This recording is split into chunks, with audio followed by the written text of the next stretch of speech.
राधे राधे महाराज जी। महाराज जी, क्या मेरे नाम जब से घर के बाकी लोगों को भी लाभ होता है? पूरा पूरा होता है।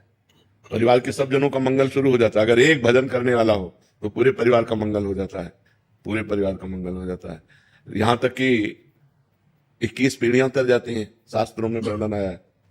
तो इससे ज्यादा क्या मंगल हो सकता है? अभी वर्तमान परिवार की तो बात जाने दो, पीछे की हमारी 14 आगे की 7 ये 21 पीढ़ियां तर जाती है। हाँ, तो फिर वर्तमान में हमारे परिवार का मंगल हो। वैसे भी समझ लो, एक आदमी क्राइम करता है, पूरा परिवार झकझोर जाता है, पूरे परिवार का अपमान होता है कि नहीं होता है? कहां गया बताओ?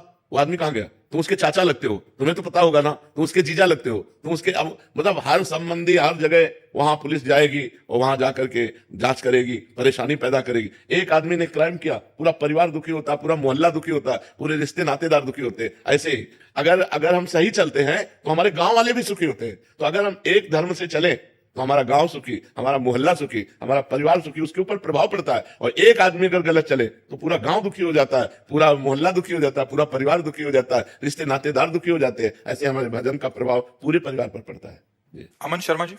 सर मेरा राधे राधे महाराज जी। महाराज जी, आपके पास जैसा मरीज आता है आप उसको वैसी दवा देते हो। महाराज जी, आपसे ब्रह्म ज्ञान की बात करता है कोई तो उसे वैसा बताते हैं, भक्ति की बात करता है तो भक्ति बताते हैं, कोई भगवत प्राप्ति के लिए आता है तो भगवत प्राप्ति। महाराज जी, मैं चाहता हूँ कि श्री जी का प्रेम और शरीर छूटने के बाद जैसे आप श्री जी के पास जाएंगे, महाराज जी मुझे भी वैसे ही जाना है। महाराज जी मुझे वैसा वैसे चलना पड़ेगा ना, वैसे चलना पड़ेगा। अगर हमको श्री जी के पास जाना है तो श्री जी के बनना पड़ेगा ना।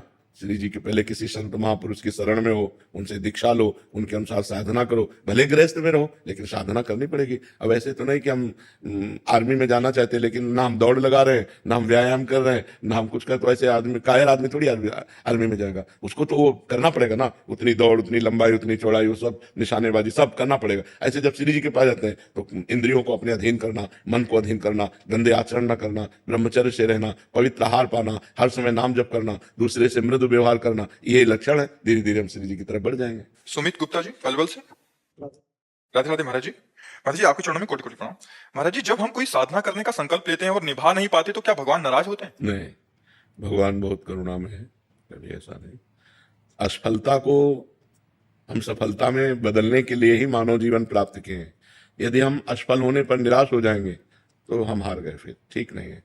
100 बार असफलता हो फिर भी हम 101 बार प्रयास करेंगे सफल होने का। तो हमने जैसे संकल्प लिया कि हम अमुक कार्य करेंगे, नहीं कर पाए तो फिर हम अगला, फिर अगला, फिर अगला, हम कदम बढ़ाते चले जाएं, एक दिन हम कर लेंगे। निराश नहीं होना। भगवान बहुत उदार पिता है, भगवान बहुत उदार पिता है। वो ऐसे विमुख भये निमिषहु